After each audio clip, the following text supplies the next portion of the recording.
evening, everyone, and happy 2021. Welcome to the regular meeting for the Daly City Library Board of Trustees for January 19, 2020. Before we start our meeting, I'll go ahead and read the COVID-19 announcement for public meetings pursuant to Governor Newsom's executive order. N2520, members of the Daly City Library Board and staff will participate in this meeting via teleconference. Members of the public are encouraged to watch the meeting via live stream and submit comments through the live stream website and/or submit public comments via email prior to the public meeting. To submit a comment in writing, please email libraryboard@dalycity.org and write public comment in the subject line. In the body of the email, include the item number and/or title of the item as well as your comments.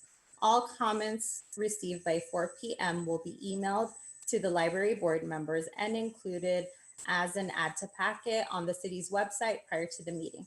Those comments received after 4 p.m. will be added to the record and shared with the library board members for the public meeting. Persons with disabilities require auxiliary aids or services in attending or participating in this meeting should call the office of the city clerk at 991-8078 as soon as possible. I call this meeting to order. Can we stand and say the Pledge of Allegiance?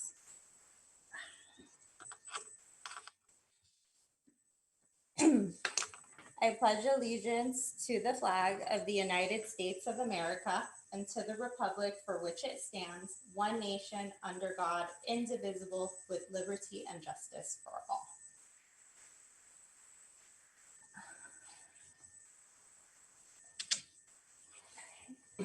May we have roll call, please? I can do that. President Logarta. Present. Vice President Faupua. Present. Trustee Daus. Present. And Trustee Santos. Present. That's all of us now. Thank you. I hope everyone's had an opportunity to review tonight's agenda. If there are no updates, may I have a motion to approve tonight's agenda? Motion. Second. All in favor, say aye. Aye. Aye. Aye. Aye. And for the minutes from our last meeting on November 17, 2020, is there a motion to move? Motion. Motion. Second. All in favor, say aye. Aye. Aye. Thank you. May we have the director's report, please?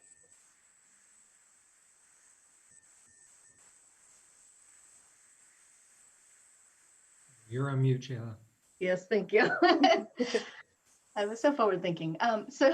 We have, as a special guest tonight, we have Cole Johnson, our supervising librarian and manager of the main library. And he has an overview as we've come to the end of a calendar year of use of electronic resources from the library.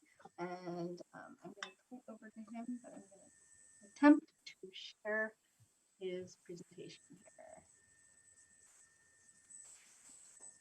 Is that working? Yes. Yay! Just let me know when you'd like to change slides. Okay, thank you. Okay, so yes, I'm Cole Johnson of the Ceremony Main Library. So what we're doing is looking at our e-library, which is the electronic version of the library. We're looking at January 2020 up until the latest data, which is going to be December for most things. We have one that only goes up to September, but mostly we're looking at a full year of usage to see how the shelter in place changed usage behavior patterns and adoption of using digital resources. And it's pretty interesting to see how it changed. So let's go ahead and start. Next slide, please. All right, so our first metric we're looking at is the instant digital card registrations. This was a campaign that's done through our ebook provider, Overdrive, which is our largest provider of ebooks. And so they have a program where you can sign up with simply using your phone number. So it's going to ping a database where it verifies where you live based on the ownership of that mobile phone number. So it allows people to sign up and start using digital resources right away. And I know the marketing team in the Peninsula Library System was doing bus campaigns before this started, trying to get people into it. But you'll see in this graph here, pretty significant spike in March and April. So we had around 50 uses in January, going all the way up to 80%, then kind of, sorry, up to 80, and then kind of tapering off, kind of ends off the year right around 50. So for the year, there's not a huge growth, but you can see there's a big spike of people who did get their card and started using their resources right away. So that's pretty interesting. We had people finding that it's not something that we necessarily promote on our main page, but people come to it when they look for ebooks and connect to it that way. If at any point you have any questions, I guess I'll just leave it open for questions at the end of each slide. Any questions so far? Well, I would just add that this is a service that is meant to capture people who might not even be aware of their library and the library services that are offered. And it allows them to get started, as Cole said, without any interaction with staff, just instantaneously for using our e-resources. So Yeah, it was a great addition. Yeah, good comment.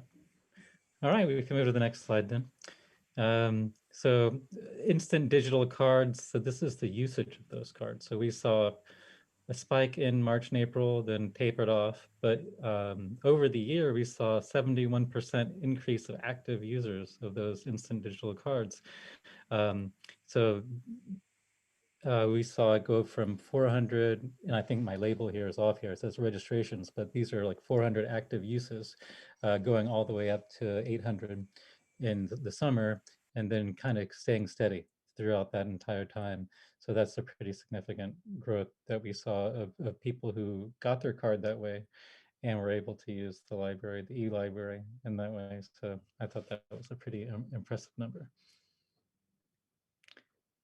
All right, so the Daly City Library app, we have an app. It's available in the iOS store. You can get it on your iPhone. You have it in the Google Play Store. It's called Daly City Library. And we saw overall a decrease for the year, but I think we saw a nice spike going from about 100 to 120, and that stayed constant throughout the early months of the shelter in place, kind of tapered off. One way we're going to change that is it's kind of hidden on our site before. Now we have it really front and center. When you go to our main page, we have the library apps, and that was kind of a push to get people to be aware of those apps. We have apps for, I think we have 4 different apps, and we'll talk about all of them. So one of them is the Daly City Library app. It allows you to manage your account, also read ebooks through it, so you can access the collections in that way. So I expect we'll see, if we do this again the end of next year, I expect we'll see greater penetration of this app in the coming year. All right, next slide, please. I have a quick question on the sure. app, Cole. Yeah. Besides the website, has it been posted anywhere else that there's an app? Well, not really, no. I mean, it's of course you can find it if you have the sense to, like, oh, I want to search for my library in the app store, it'll appear. But anywhere else we could promote it, that would be great. I mean, we could probably put it out on social media more often. I think when we first got it, we put it in the newsletter. So it was in the newsletter at first, but as we have so many things to promote, it kind of fell off the radar. So I could probably put it in the next edition and kind of feature it some more. Of course, any other ideas would be great too. Yeah, So, that'd be great. Especially for the young people who are like on social media all the time. Like, I think that would be good to promote. Great, thanks for that. We'll put that on. We've got a schedule, so I'll add that to one of the things that we look at. So this is the Overdrive ebooks and audiobooks, and this is going to be the most impressive collection. It's the most used. If you can look at the numbers on the side there, they're well into the thousands for each month, which is pretty great. So we saw 65% growth over the year. That's from January to December, comparing those two numbers, but with big spikes in October. So we were getting about 2,000 checkouts a month in January, up to 3,000 in May, peaking at 3,500 in October, and that's about where we are now, give or take a couple hundred. So these are going to be ebooks, audiobooks for all age ranges. This is our biggest collection by far. And wow, what a big growth we saw in that. So that's really impressive. I've never quite looked at it in this way before. It makes me think maybe we need to, I mean, we are always expanding what we spend on this collections, but it makes me think that this is a really big driver of how people are using the library. It's going to be interesting to see if that continues to be the case, because as we know, a lot of the reading I've been doing is that all the change that's been pushed forward during this time is accelerated. And when you have the chance to adopt a new behavior, it becomes a habit. So I think we'll see people using these ebooks from here on out. So that's pretty incredible, I think. Just wanted to chime in also, I'm sure I've mentioned it before, but this particular vendor provides a school-specific app as well, and the Jefferson Elementary and Jefferson High School districts have both signed up, that allows their students to go through their authentication process, so they don't need to get a card if they don't have a card, and then access age-appropriate books and audiobooks in our collection.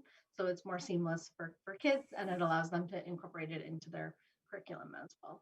So hopefully that will also get people started reading these very early. Great. All right, next slide, please. Okay, this is a Canopy streaming video, and this is a pretty impressive number, I think. So this is our competitor with Netflix and Amazon Prime Video and Hulu. They brand themselves as thoughtful entertainment. So they have documentaries, they've got lectures, university lectures, but they've also got really popular collections. We recently featured I think it's called Black Voices collection. When we came out in support of Black Lives Matter, we used them to do a program and show the last Black man in San Francisco, and they had a really nice category for films by Black directors. But so it's a nice blend of popular things and educational materials, and we're seeing great adoption of it because it's grown by 256% in this year alone. So, and that's just comparing January and December and throwing out outliers like in May. And I think we saw a lot of use in May because there was a teacher that had made an assignment, is what I hear, that used the Canopy collection. So that's why we saw that pretty dramatic spike. But just evening it out, you can see that people are really starting to, it's really starting to take hold, because we started out at a little over 200 movies viewed in January, and now we're over 1,000, at the end of the year. And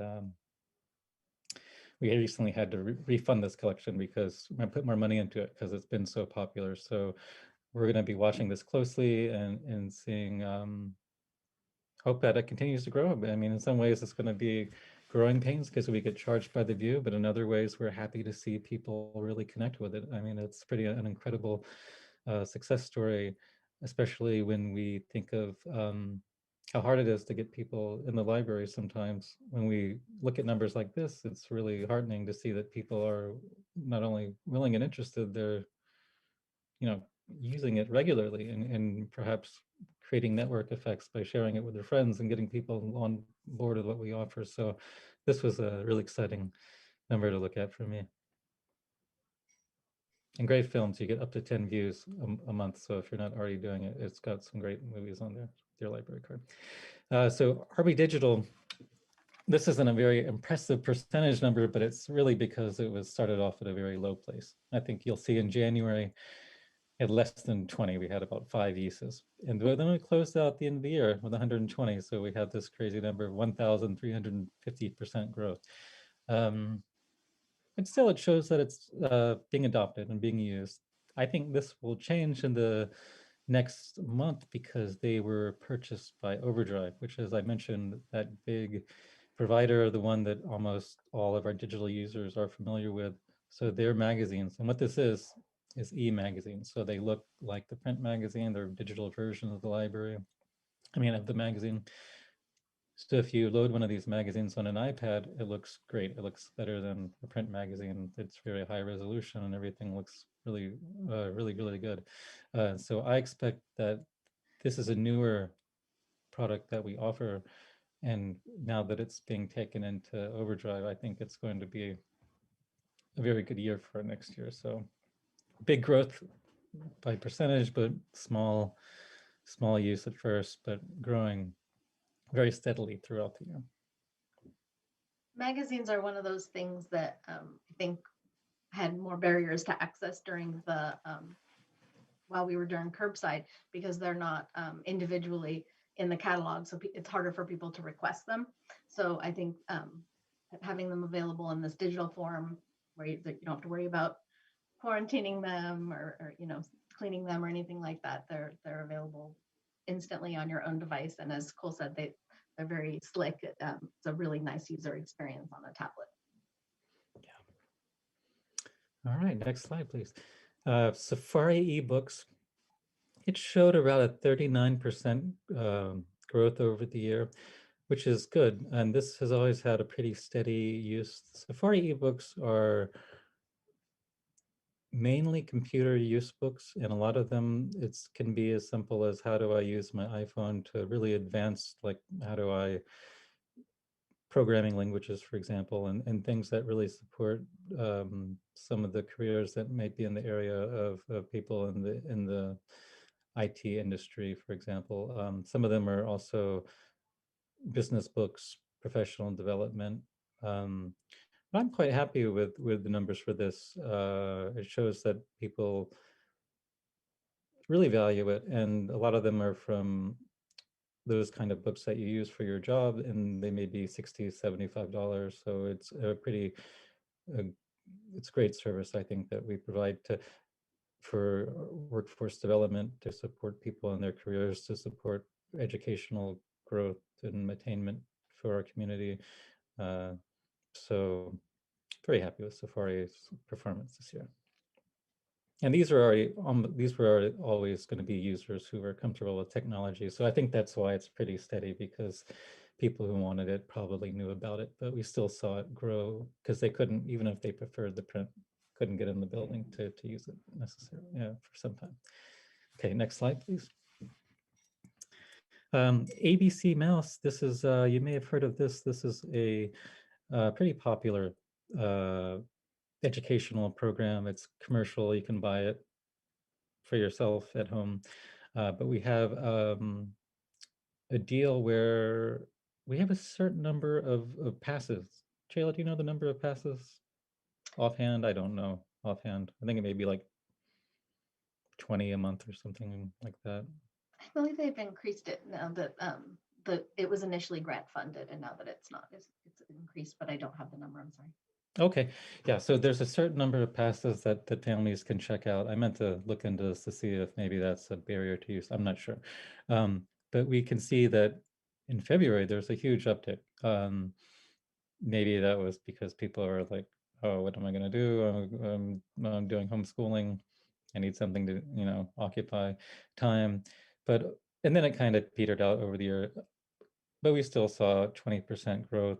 The numbers are pretty low, so I think it may be a function of the limited number of passes. It's not an endless supply. Like if you look at something like Overdrive, there's thousands of books. You may have to wait in line for it, but that's why numbers can get really high. I think here we may be hitting a constraint in that way. So I believe that in March we had done some additional promotion of it as well, so that could count. oh, okay, so that can show the power of promotion. Absolutely. We were just discussing doing it again. So is there a charge for ABC Mouse? So the library's ABC Mouse subscription, the library pays on behalf of our users. So if you the one quirk with it's a very easy to use through the app, but if you need to set up your account via a browser is the only constraint, so that you are sure to go through the library's link, and that's how they know that you are covered by our subscription. Okay, so if they go through the library link, then that it's a free service for them, Yes. but otherwise they have to pay. Yeah, because they do have a popular commercial product. Right. Yeah. But I remember us rolling out ABC Mouse like years ago, and it was really, really popular. So I'm actually quite surprised to see it like not as successful as the other platform. Yeah, that's Just interesting. speculation, but I think maybe kids are getting a lot of screen time too, so maybe the appetite is a little bit reduced. I think it's also a case that was one where we had advertising in the library and parents were always like, wow, you have this. So if you get it in front of people's eyes, they're excited about it. And so Yeah. I think that's a good case for promoting it again and featuring it. Okay, next Can slide, I please. ask how much we pay for that subscription, please? Sure.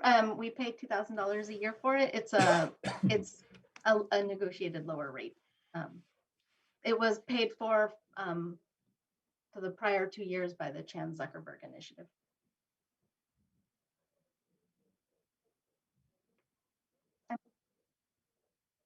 Is there any way that if we can monitor and if we see that this year, since everything now is virtual with lots of screens with families, that if it's not utilizing as much as before, can we unsubscribe it and maybe put it on something else? We do sometimes make adjustments based on how well things are being adopted. It's typically done on an annual basis. We're paid through the year, but yes, definitely if the demand is not there, we would want to invest in something that there's greater demand for, certainly. Thanks. Thank you. All right, next slide, please. So closing thoughts are our digital collections showed strong growth across the board in 2020. As I mentioned, our new site has the apps right on the homepage. So the apps that we have are going to be Daly City Library app, the Canopy app, and which is pretty nice because it runs on smart TVs. So it can actually just be another app like Netflix on your Roku TV or whatever you're using. It runs on obviously iOS, iPads. It's everywhere, but I thought that was pretty neat that it was in the smart TV stores. We have the Overdrive app, which also has the school age version of it called Sora. And we have the RB Digital app, which is the e-magazines. So we have all those highlighted on our website now as kind of a way to guide people into the most accessible things or something or that we felt would be an access point for people and become kind of a habitual thing, like let me open the app and see what's a new book and we'll see how that goes. I think we're seeing that Daly City residents are comfortable using our e-library and that these collections help meet their educational and entertainment needs while our branches are closed. I think we're seeing that from the strong growth of all these products across the board. The pandemic has accelerated technological change and adoption. So I would be happy to come back and look at these mid-year or on the quarterly basis or even the annual, however, whenever you want to see it, I'm happy to come and talk about how they're being used. And as I said, habits formed during the pandemic might continue in this new year in conjunction with the general trend that we're seeing towards digital distribution and access. So I'm happy to answer, Jayla and I can answer any questions you have.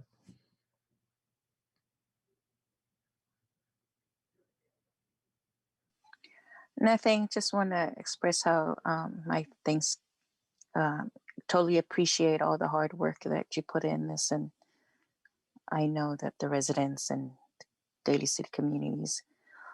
Enjoy having somebody that able to maneuver all that for all of us. So during these times. So thank you Yeah. so much. You're welcome. Thank you for that. Thank you, Vice President. So Cole, I did have a question. With the uptick in ebooks and the audiobooks and the streaming, how often are we updating the selection?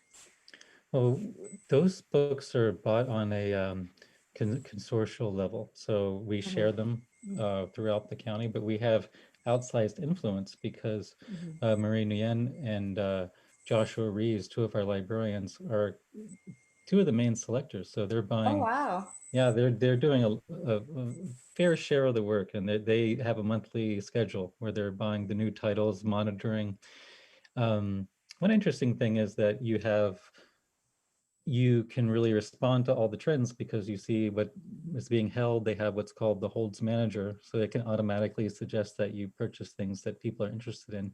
So I think that the ebooks offer a way for us to spend money in a way that's informed by data. So it's driven by what people really will use. As soon as we buy it, it goes on hold for them. So I think we're in a unique position that we really are able to influence what the collection looks like and use the tools to smartly spend the funds that we have.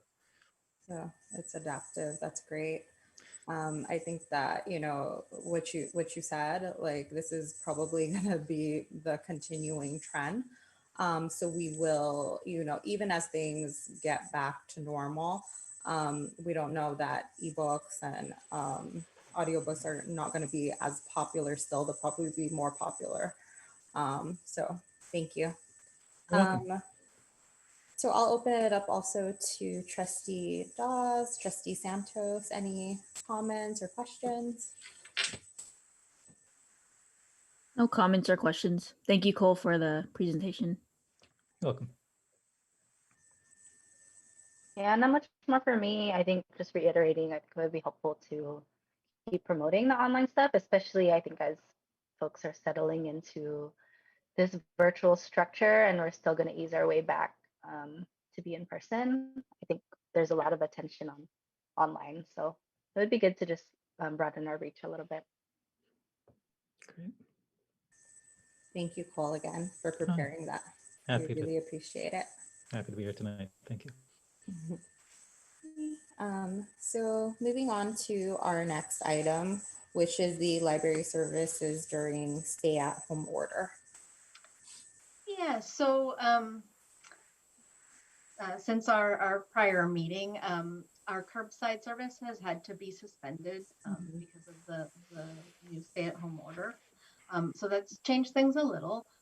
It puts more importance on the things that Cole was just talking about, the e-resources, because those are absolutely contactless and available 24/7. We are continuing to do our virtual programs, of course, the popular story times, including the Mandarin one and the one in Spanish. And the staff are also working on some additional fun things. I think they're actually doing one right as we speak. I believe they're doing a family game program via Zoom. So they're getting real creative again. With the pausing of curbside, we had throughout this time we had been doing a mailing of holds, and people, some people needed that for whatever reason. Maybe they were at higher risk. So the demand for that has immediately increased. I think we saw in all of November, we sent out 25 packages because that was when we had the most availability of curbside. It was at all 4 locations and we had added some hours. And then the first week after the stay-at-home order, we sent out 163 packages, and there's been 585 since then. So it's a bit staff intensive, but I've gotten really positive feedback from the patrons. I know that they appreciate it. Hopefully, if any of you need anything, you can go ahead and get your materials that way. We are looking forward to being able to resume curbside and hopefully for the community to be a safer, healthier place soon. But until then, we're going to continue on with the holds by mail and the virtual programs and the electronic resources. I just wanted to make sure we're still here and we're still providing services. They just look different.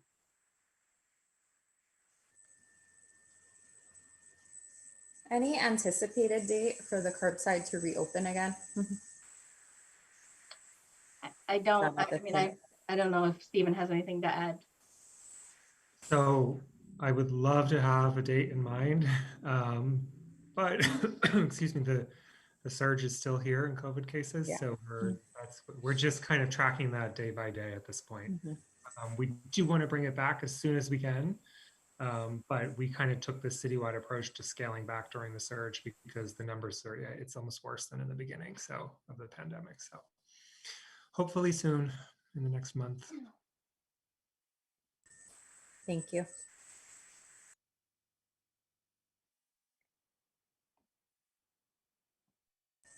Does anybody else have any questions?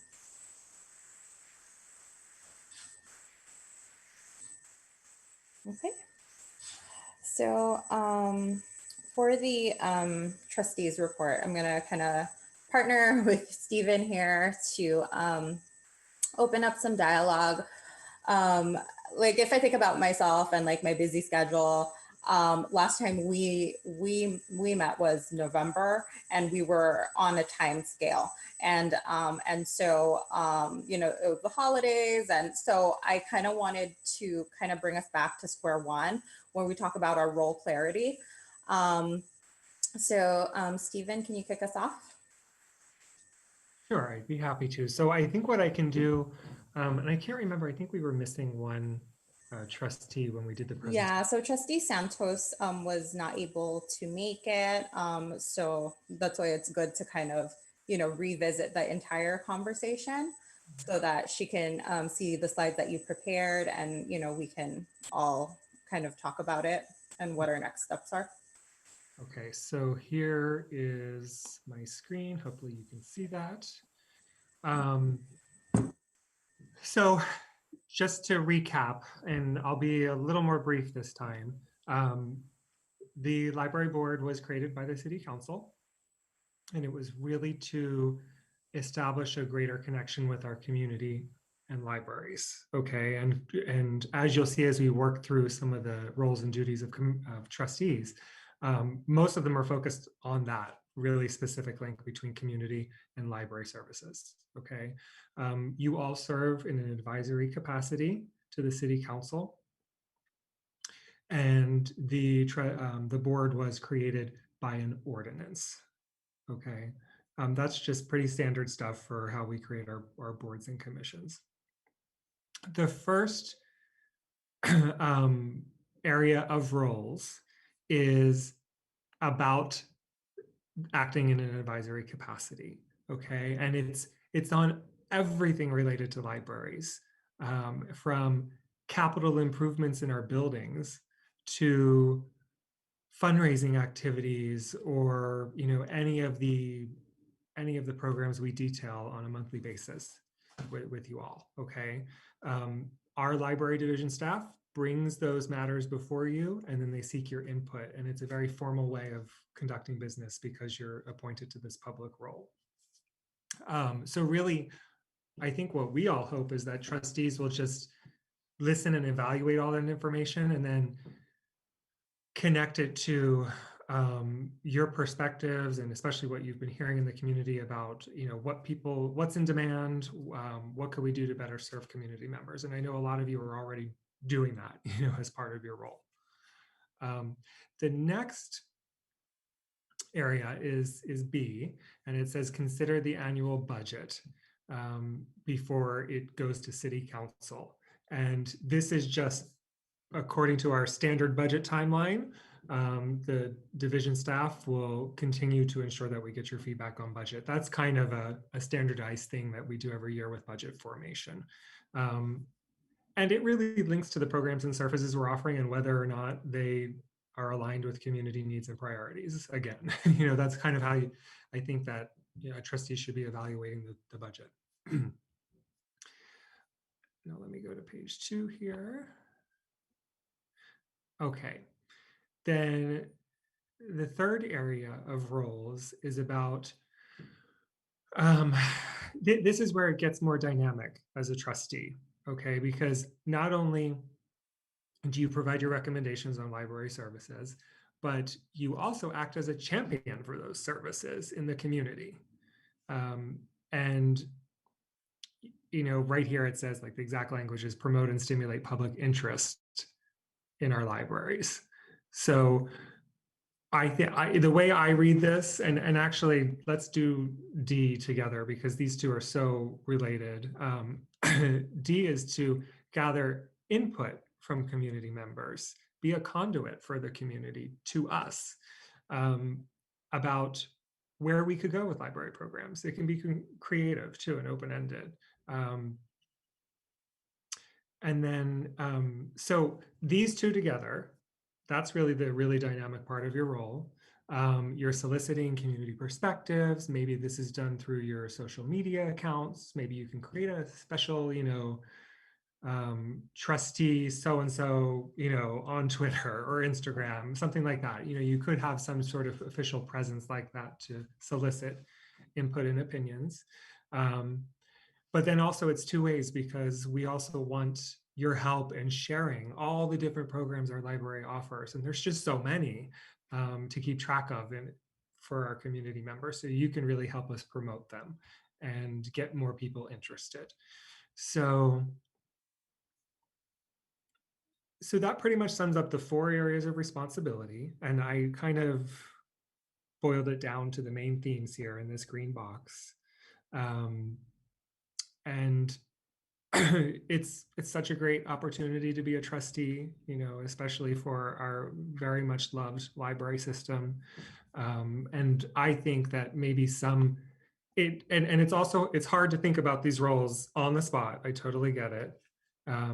It takes a long time to digest maybe how you would apply these to your own personal goals as a trustee. And it doesn't have to look the same for each person on the board. But some questions you might think about are there any areas that we talked about or that you might want to think about further for yourself and explore further? And then really, especially, how might you solicit community feedback? Because that's, that comes up so clearly in the roles. And then just help us promote, do outreach, and just build support for libraries. So, I'm interested to know if maybe going over these roles makes you think differently about what you want to do here as a trustee, or maybe it gets you thinking on other areas about community connections and things like that. So I'll leave it open-ended, and it's all for your discussion. And I'm happy to jump in and guide it.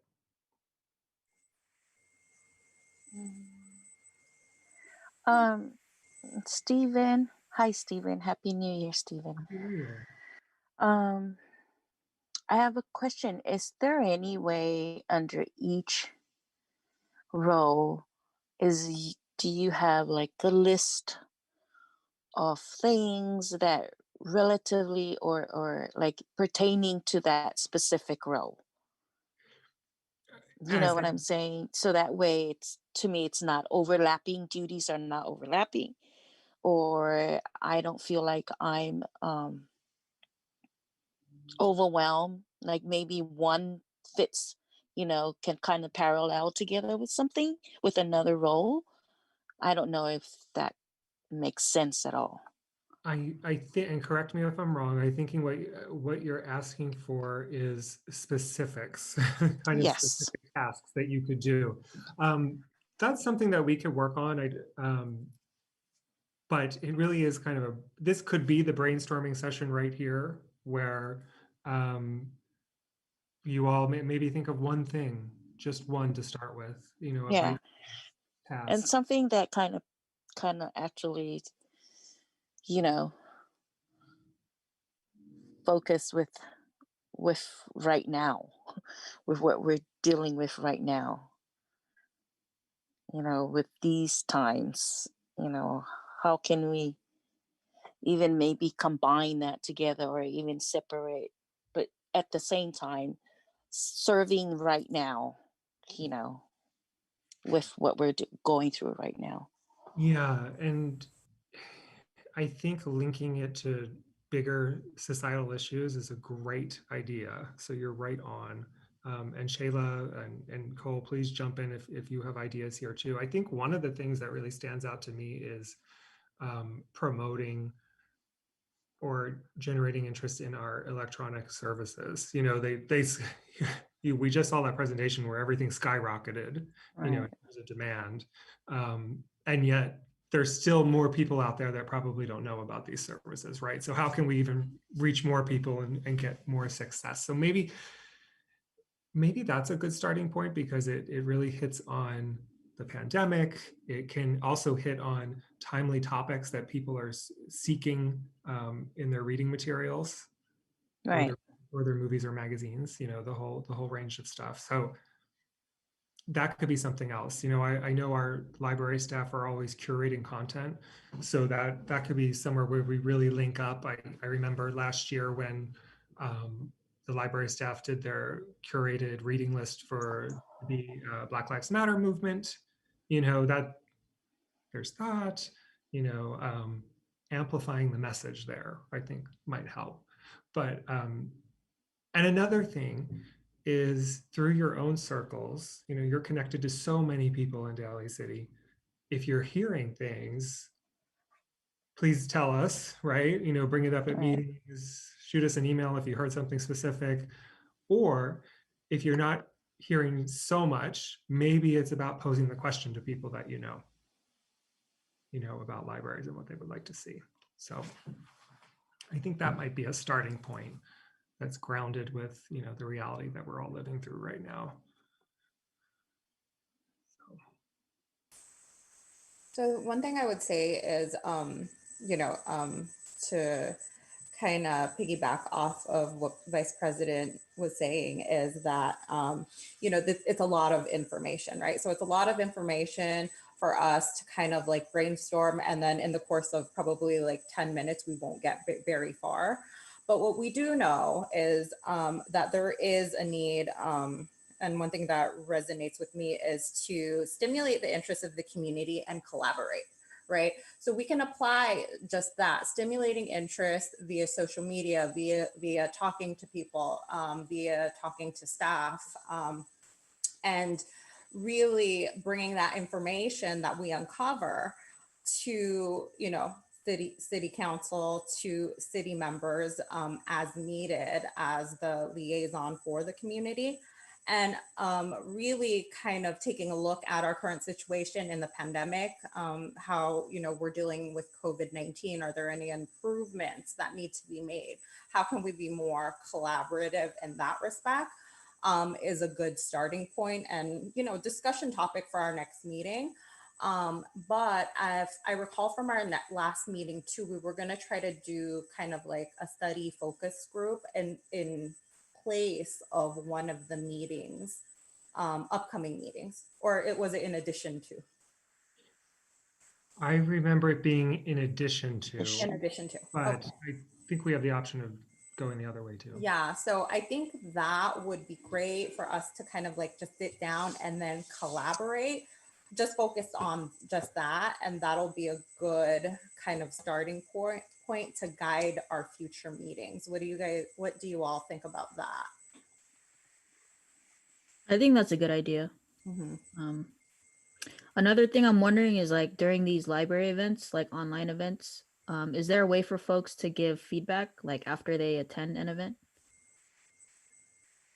Maybe like on a Google form or something. Mm-hmm. That's a good idea. That is a good idea. That's a good suggestion, Lauren. You know, that's really good. But as far as the I think an addition meeting will be good. Hopefully by then we'll have a replacement. You know, it's good if we have somebody else to fill that seat. Mm-hmm. I don't know. To get that fifth member, yeah. Yeah, so that way we're like together.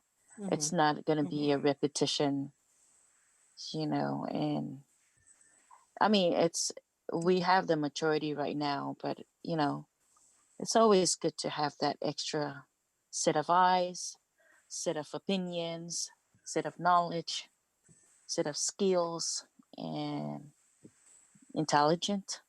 So I'm all for it. So I like both ideas that was brought up. We'll go for a second study or second meeting.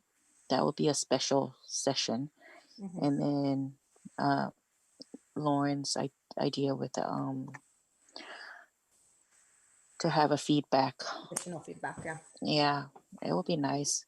But you know, as far as the four of us that were on board right now, I think to going back to what Mr. Stolder was saying, uh, in my way of putting out there is, I mean, we are all in different districts, you know.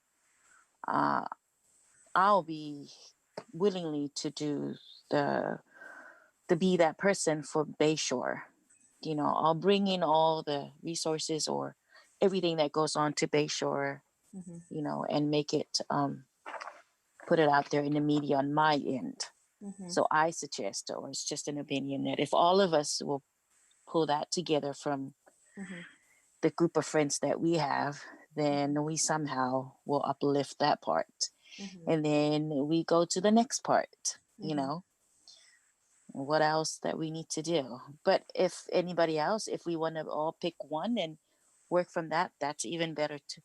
I'm a team player. I'll go wherever what everybody feel like we Mhm. can do it.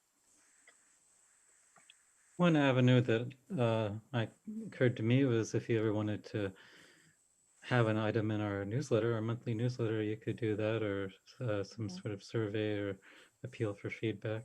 And, you know, as we saw the power of promotion, once we get those things out there, we usually get some kind of a result from it. So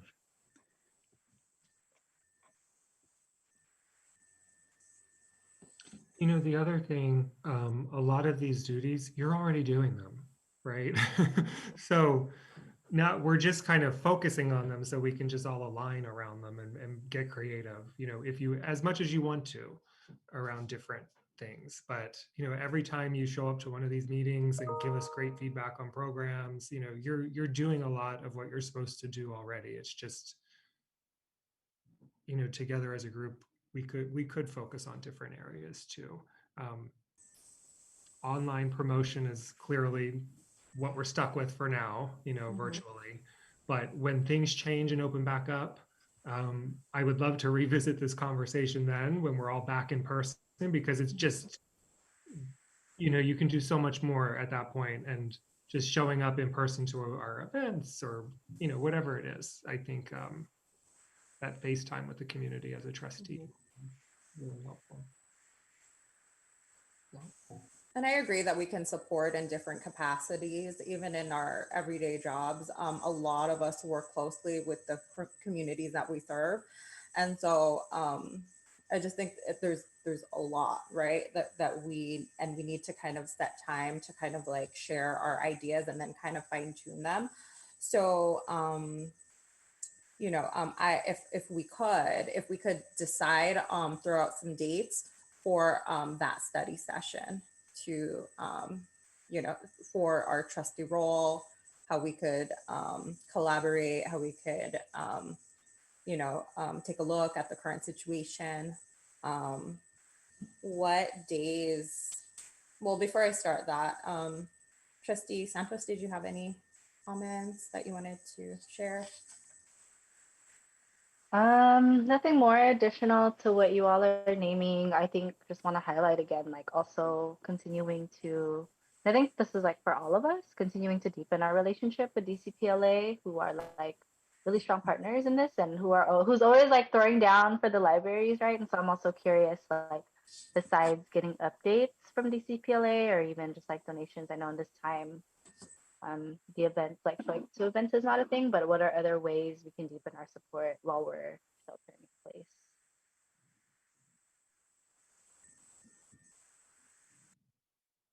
Agreed. So what are, and I know we're coming up on time before we get to Victoria, what are some dates that you guys might be available for a study session? I can't remember, Shayla, for our last one that we did for the Brown Act. It was when Trustee Dawes was like newer. How did we execute that? That was a regular meeting. That was a regular meeting Yeah. Yeah. on a Thank you. Saturday? On a Saturday, right? In the morning? Maybe that was before I joined this group. Because I don't think you were there yet, Stephen. Okay. But I know like we were kind of trying to do like a community collab and kind of like get to know one another. We did that, and then we did kind of like where we met at Geller, and we kind of went over some information. So I just don't know how that was, how we did that. So maybe is it easy as just like connecting with Shayla or connecting with you, Stephen, on possible dates and then running it by? Yes, that's Okay. we could do that all via email actually. Okay. And I think that last Brown Act training you're referring to was our city attorney, right? And some other Yes. city staff. And I think it was for all commissioners, if I'm mistaken. But we did two. We did two Okay. where it was just the libraries, and we thought, hey, this, and then and maybe the next year we did one with all the commissioners because we were Okay. trying to like get to know one another. Either way, it was a really good way to collaborate, and if we could take that protected time like on a Saturday, you know, and I know that's really hard right now, but you know, I think that it would really, you know, impact our future meetings.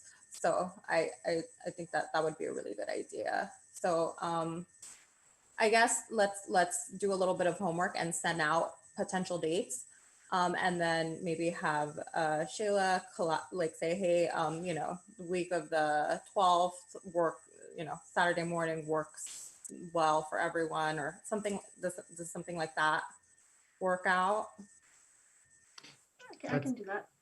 Yeah, that's something we can handle. And Okay. do you have a preference to wait a little bit to see if another appointment can be made to the board, or would you like to just? Do we know any timeline for that? Do we have anybody in line? I haven't heard of anybody in line. So I wanted to have that person, but the show must go on. So why don't we set a date for next month? I think. Okay. So we'll aim for next month, preferably before our evening meeting, our regular meeting. Yeah. Preferably. So I'll go for February. You guys say Saturday? It doesn't have to be a Saturday. We have total flexibility on scheduling. So There could be Okay. another weekday evening, just, you know, maybe just a way for us to kind of collab. So like I said, what we can do is we can just throw out some dates to Shayla, and then she can kind of like coordinate it for us in the interest of time. I can do a doodle poll. Oh yeah. Yeah. Okay, well, just to let you guys know that my second Saturdays and third Saturdays of February are very tight because I have food harvest. Just to give you guys a heads up. Thank you.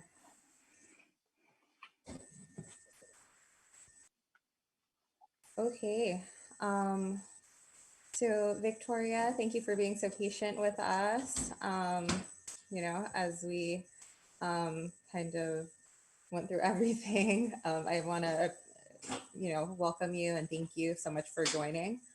So I'll leave it over to you. Thanks. I'm glad to be here. It's nice to see you guys after a few months off, even if it's not in person, but we're used to that now, right? So the Daly City Public Library Associates are, we're just working on our virtual event that we're planning on having on April 17th. It'll be an online event. and it's to celebrate our 10 years of since our inception in 2011. And we'll talk a little bit about what we've accomplished, and also talk about what we're thinking about doing for the future. One of the exciting things that we're working on right now, of course, is the Daly City Youth Poet Laureate Program. The deadline for that is January 31st. So it's a little less than 2 weeks away, and we've already got some amazing applicants. We're really excited about this. I can't wait to find out who is going to be our first Daly City Youth Poet Laureate. At our event, we will have performances by the finalists. We'll ask them to recite one of their works. And then the culmination of the event will be when we actually name the Youth Poet Laureate. So it should be really awesome. I hope you guys will all be able to be there. Mark your calendars, April 17th. And yeah, that's the main thing we're focusing on right now, is just working on that virtual event, because we decided that we just really, with the shelter in place the way it is right now, we really can't try to plan any in-person events. So, with not being able to do our traditional in-person events, we don't really have any income other than grants. So we're very dependent upon donations from our members and our donors and our sponsors, not only to pass stuff on to the library, but just to keep ourselves up and running so that we can continue to do our work. Because if we don't have any money for operating expenses, then we won't be able to get those grants to pass along. So we're hoping that we'll have, like a successful event with lots of sponsorships and donations, and we're toying with ideas of a raffle or a online auction or something. I'm not sure. We're still trying to work it out, but that's the biggest thing. We will definitely be advertising that, and we'll hopefully we can get some help promoting that when we get our graphics ready and everything on social media and word of mouth and any other way that you can get the word out that we still need support, even if we can't do St. Patrick's Day luncheon and crazy about cars. So, thank you.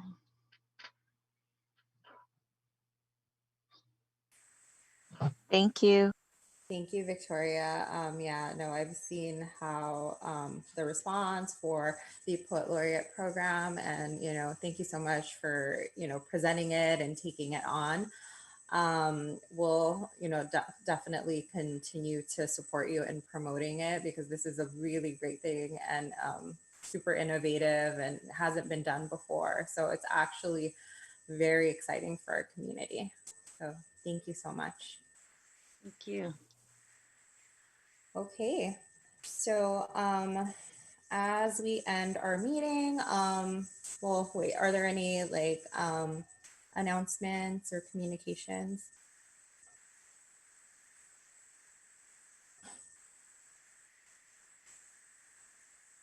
No, covered everything. Nope. Okay. Thank you. Right. Any public comment? Let me just double check. Shayla, do you check that online or? I check the email. I don't Okay, have access to the OpenGov.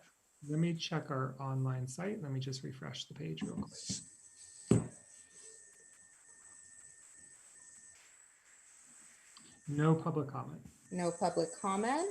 In terms of agenda building for our next meeting, I know that we are going to try to have a little study group prior to our next meeting. Hopefully that can happen. So go ahead and kind of look at the calendars, trustees, and then send Shayla over some dates that would work for you. And also, let's continue this conversation about role clarity.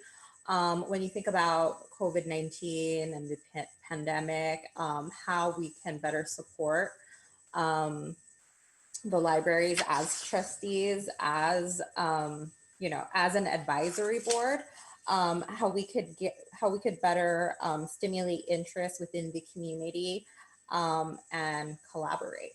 So that would be my agenda topic for our next meeting, as well as as things change. We would want to have some COVID-19 updates from Sheila. And yeah, Let me just go around and see if anybody has anything to say for the good of the group. Vice President Paupua.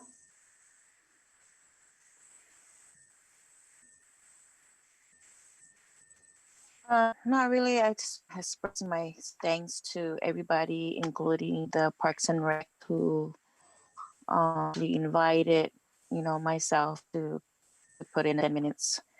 Happy holidays for that wonderful program that they put together for our community, especially our children. So just want to share that, and then for everybody that is on task.